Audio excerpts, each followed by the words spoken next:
बिस्मिल्लाहिर्रहमानिर्रहीम। अस्सलाम वालेकुम। मेरे चैनल पे खुशामदीद। हम चैप्टर कर रहे हैं दी थ्योरी ऑफ डिस्ट्रीब्यूशन या प्राइसिंग ऑफ फैक्टर्स, जिसमें हम बात कर रहे हैं जी डिमांड एंड सप्लाई थ्योरी की। आज हमने लेक्चर करना है जी equilibrium of firm under monopoly, firm का तवाज़न अजारादारी के तहत या इम्परफेक्ट कंपटीशन नामुकम्मल मुकाबले में फ़र्म का तवाज़न। देखिए, डिमांड एंड सप्लाई थ्योरी आपकी या the modern theory of distribution में है क्या। Modern economist have represented the demand and supply theory for the distribution of rewards for the factors of production which is an improvement on the marginal productivity theory. नज़रिया मुख्तम पैदावारी में बेहतरी के लिए जदीद माहिरीन माशियात ने आमलीन पैदाइश के मुआवजों के तयन के लिए तलब और रसद का नज़रिया पेश किया। According to this theory the reward of each factor of production is determined by the equilibrium between the aggregate demand for and aggregate supply of the factor. देखें, इस नज़रिए के मुताबिक पैदावारी अमल में इस्तेमाल होने वाले हर आमल का मुआवजे का तयन उस जगह पे होता है जहां हर आमल की मजमूई तलब और मजमूई रसद बराबर हो या मतवाजन हो। लास्ट लेक्चर में आपने equilibrium of firm under perfect competition किया। आज हम जो है वो फर्म का तवाज़न इजारादारी के तहत अंडर मोनोपोली बात करेंगे। अच्छा जी, मोनोपोली मंडी की कैसी सूरत हाल है। देखें, मंडी में ऐसी सूरत हाल जिसमें ओनली वन सेलर, ठीक है, सिर्फ और सिर्फ एक जो है वो जारादार होता है, शय को पैदा करने वाला, फ़रोख्त करने वाला, प्राइस पे, आउटपुट पे, वेजेस पे, हर चीज़ पे उसे मुकम्मल कंट्रोल हासिल होता है। Under monopoly, only a single firm provides employment of factors of production that is labor के जारादारी के तहत वह फर्म पैदावारी अमल में आमलीन पैदाइश का इस्तेमाल करती है या उन्हें रोज़गार देती है या उससे प्रोडक्शन करती है। जिस आमल का सबसे ज़्यादा इस्तेमाल करती है वो है आपकी लेबर।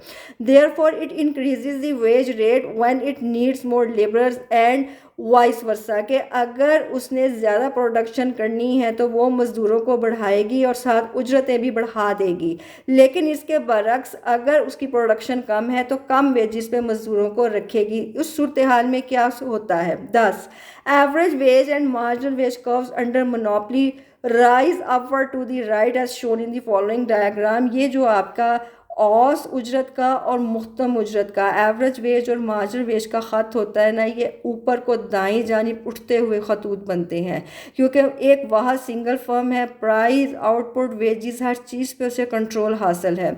मोनोपोली में ये खतूत ऊपर की तरफ उठ रहे हैं, लेकिन परफेक्ट कंपटीशन में एवरेज वेज और मार्जिनल वेज का ख़त OX के हमेशा मतवाजी होता है।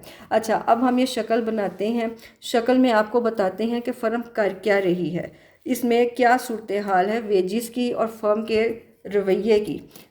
OI खात पे हमने average revenue product of labour को, marginal revenue product of labour को और वेज रेट को लिया और OX पे यूनिट्स ऑफ लेबर को लिया। ये है आपका पहला ख़त एवरेज वेज का, ठीक है जी। एवरेज वेज का ख़त के ऊपर ही आपका जो ख़त है वो बनेगा मार्जिनल वेज का ख़त, ठीक है। मार्जिनल वेज का में तब्दीली हमेशा एवरेज वेज की निस्बत ज़्यादा तेज़ी से आती है। तवाज़न कायम होगा जहाँ पे आपका marginal revenue product of labour जो है वो कता करेगा मार्जिनल वेज के ख़त को पॉइंट E पे। यहाँ से आप सीधा अमूद गिराएंगे OX ख़त पे। ये गिरता हुआ अमूद एवरेज वेज के ख़त को नुक्ता H पे कट करता हुआ जाएगा, ठीक है जी। ये रे, अब क्या है, फर्म OL जो है वो लगाएगी लेबर, ठीक है, और वेजिस का तयन होगा एवरेज वेज के ख़त पे, ठीक है। ये देखिए,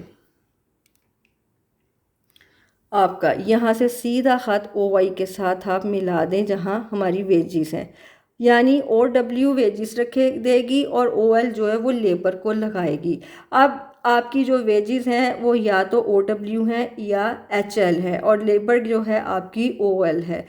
average revenue product of labour कहाँ पे होगी, ये पॉइंट E से ख़त गुजरेगा आपका। ये ले, ये गुजरेगा आपका पॉइंट E से ख़त। ये बना आपका average revenue product of labour का ख़त।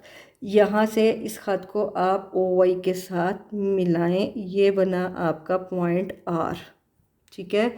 अब आपकी average revenue product of labour जो है वो EL है या OR है। कैलकुलेट शुरू करें। कैलकुलेशन इसकी टोटल वैल्यू ऑफ प्रोडक्ट आपने निकालनी है। टोटल वैल्यू ऑफ प्रोडक्ट होगी OL को मल्टीप्लाई करेंगे EL से या OL को मल्टीप्लाई करेंगे हम आपके OR से, ठीक है। हम OL मल्टीप्लाई EL, ये ले OL multiply EL is equal to, ये टोटल एरिया आपका निकलेगा OREL, ये ले OREL। अब टोटल वेज को आप निकाल लें, कुल उजरत, अब वो होगी आपकी OL, ठीक है, और मल्टीप्लाई होगी HL, ये वाला एरिया आपका निकलेगा। टोटल वेज या तो आपकी मल्टीप्लाई खाएगी OW से, OL मल्टीप्लाई OW, या होगी OL मल्टीप्लाई HL। मैं लिख रही हूँ OL मल्टीप्लाई HL, ये आपकी आई OWHL, ये लें OWHL, ठीक है। अब ये दो टोटल वैल्यू ऑफ प्रोडक्ट भी निकल आई आपकी और टोटल वेज भी निकल आई। अब आपकी जो टोटल वैल्यू ऑफ प्रोडक्ट है ना, ये ग्रेटर देन है आपकी वेज के जो मजदूरों को दी जा रही है। So total product value is greater than the paid wage, firm is earning super normal profit. Super normal profit equal है आपका RWEHK। अब ये वाला आपका हिस्सा निकलेगा। ये देखिए इसे कैसे निकालना है। ये जो आपका टोटल वैल्यू ऑफ प्रोडक्ट है ना OREL, इसमें से माइनस करें टोटल वेज को। चलें जी, OREL माइनस होगी OWHL के। देखें O से कटेगा, आपका L से कटेगा, ये वाला एरिया आपका आ गया REWH। ये शो करता है, ये देखिए REWH shows super normal profit, super normal profit को, कि फर्म जो है वो गैर मामूली मुनाफा कमा रही है। लेकिन जहां फर्म गैर मामूली मुनाफा कमा रही है, ये देखें RWEH की शक्ल में एक्स्ट्रा मुनाफा कमा रही है, नॉर्मल गैर मामूली मुनाफा, वहाँ पे वो मोनोपोलिस्टिक एक्सप्लॉइटेशन कर रही है। किसका कर रही है? मज़दूरों का कर रही है, याद रखना, इस्तेसाल कर रही है। The extra profit of the monopolist shows the exploitation of labour. क्यों? देखें, फर्म एक्स्ट्रा मुनाफा कमा रही है अपनी पूरी अजारादारी की ताकत को इस्तेमाल करते हुए, मामूली मसनूआत की ज़्यादा कीमत वसूल कर रही है और जो मज़दूर हैं उन्हें वेजिस कम दे रही है। इस वजह से मोनोपोलिस्टिक एक्सप्लॉइटेशन है, अजारादाराना इस्तेसाल है। Monopolistic exploitation refers to the labour market condition where workers are paid a wage less than the value of their marginal revenue products of labor। ठीक है, तो इसका मतलब ये है कि मोनोपोली की सूरत हाल में फर्म जो है मज़दूरों को लगाती है ना, तो उस पर वेजेस कम देती है, प्राइजेस ज़्यादा वसूल करती है, आपका मज़दूरों का इस्तेसाल करती है और उसमें अपना ख़ुद जो है वो सुपर नॉर्मल प्रॉफिट कमाती है।